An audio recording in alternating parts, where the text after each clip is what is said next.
Hello and welcome to the Allfax video training series. Today's video, we're going to cover some maintenance and troubleshooting steps on your Sharp copier. First one we're going to look at is rebooting the machine. You may be instructed by our service department IT staff to reboot your copier on occasion. You have an on-off switch here at the top, easily recognized. But the switch they want you to turn and reboot the machine is the main power switch here in the lower left corner of your machine once you open the front door. Off for a few seconds, back on, and you're ready to go. That's a full reboot of your machine. Another maintenance item you may have to deal with is replacing the toner cartridge. Sharp has really done a nice job making this easier on the user. We open the front door, and you have your 4 cartridges. The cartridge, you'll be unable to grab the cartridge until the cartridge is completely empty. If you notice, our cyan has popped out. You can take it, grab our new cartridge. We suggest shaking your cartridge before you unbox it. There are no seals to remove, no green straps or anything to pull off the cartridge.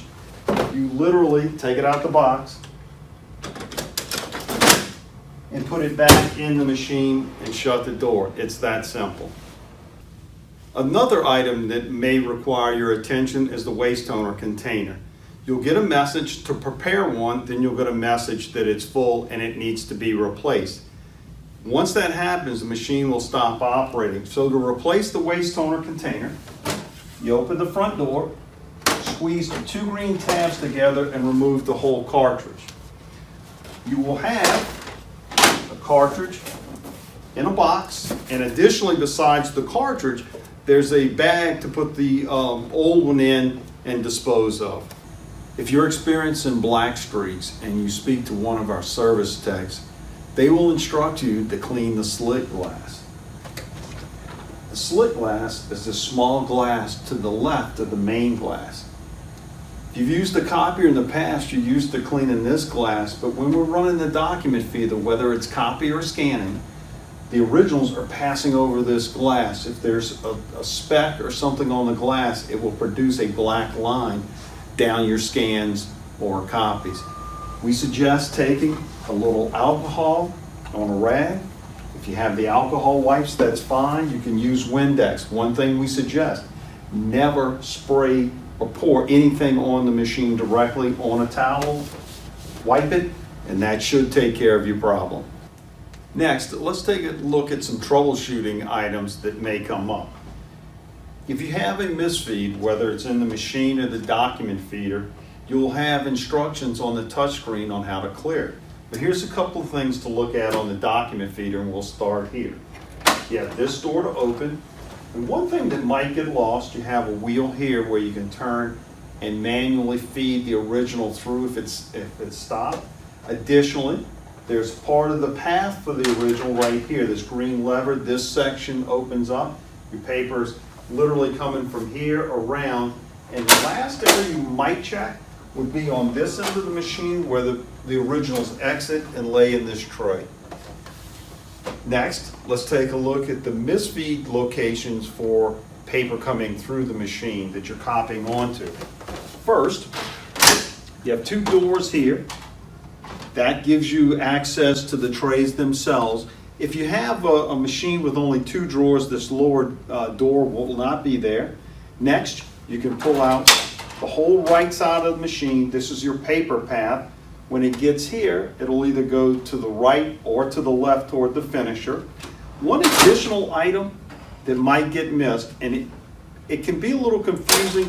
The machine's instructing you, and the touchscreen is trying to point you here, and a lot of customers will think this is the area they're talking about. Right up under here, there's a little handle. This section will open up. The only time it uses this part of the paper path is when you're printing 2-sided or copying 2-sided. Another area that could possibly contain a misfeed, and you may be instructed by the touchscreen to look at, is over in your finishing area. In our case, we're using a smaller inner finisher, so let's take a look. We're going to open the front door, Green lever here, the whole unit slides out. We have an area here to open, it has a green tab on it. If you have a larger stand-up finisher next to the machine, this area would have a transport unit with a button to release and pop open so you could clear your misfeed. Finally, one thing we can all do to prevent misfeeds in our machine is load the paper correctly. Many times we're in a rush, we take the entire pack of paper, unwrap it, and try to drop the entire stack into our cassette.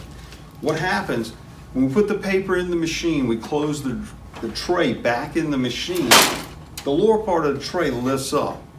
If you drop the paper in and there are any sheets sticking out of the stack, this lift up mechanism will be slow and you'll have misfeeds because the paper is not coming up fast enough and you get a misfeed. We suggest taking your pack of paper, opening the pack, taking a section out at a time, fan it, and drop it in. And then take the additional sections and do basically the same thing. This will go a long way in preventing misfeeds in your machine. That completes our video, and thanks for watching. If you need additional information or support, please visit our website at www.allfax.com. You can also contact us at our main number at 504-443-0188. On behalf of the entire Allfax team, we appreciate and value your business. Thanks, and have a great day.